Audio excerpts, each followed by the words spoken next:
2 years ago, I had $50 to my name. My bank account was overdrawn, I was dodging collection calls, and my credit score was in free fall. I was working 60 hours a week at a job I hated, barely making enough to cover rent. I used to say, if I just made more money, everything would be fine. But that wasn't the truth. The real turning point didn't come with a raise or a windfall. It came with a $5 cup of coffee. I was standing in line at my usual coffee shop, ready to buy my daily caramel macchiato, something I told myself I deserved for working so hard. But something hit me that day. As I reached for my card, I realized I was borrowing money to buy a drink.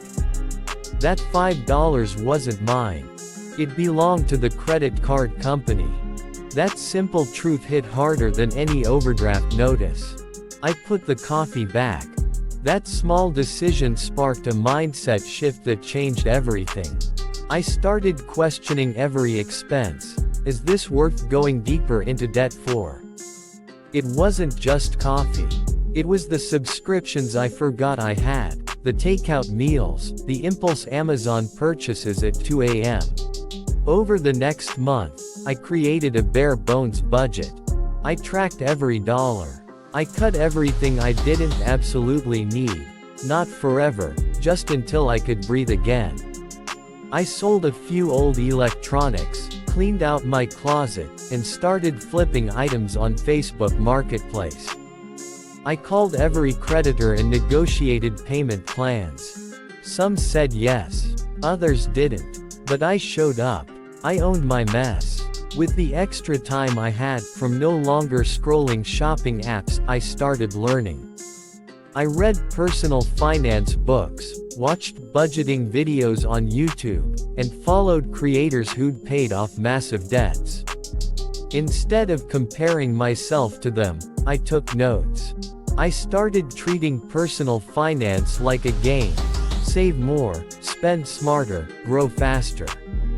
Within 6 months, I had paid off $4,000 in debt and saved my first emergency fund of $1,000. It wasn't much, but for someone who couldn't go a day without swiping a credit card, it felt like $1 million. The momentum built. I started side hustling, tutoring online, freelancing, writing gigs, even delivering food after work. Every extra dollar went toward debt. I tracked my net worth like my life depended on it. 1 year in, I had paid off $12,000 in total debt. My credit score jumped 150 points. I had $5,000 saved. I finally felt in control. But it wasn't just about money anymore. I started feeling pride in how I lived. Minimalism replaced consumerism. Gratitude replaced anxiety. Purpose replaced paycheck chasing. I now live on 60% of my income and invest the rest. I've maxed out my Roth IRA, built a 6-month emergency fund, and started saving for a home. My money works for me, not the other way around. And it all started with that one decision in a coffee shop. Here's the truth. You don't need a 6-figure income to turn your finances around. You don't need to be perfect. You don't need to cut out every joy in life. You just need to start with one choice that says, I deserve better than this. That $5 cup of coffee was the best one I never bought.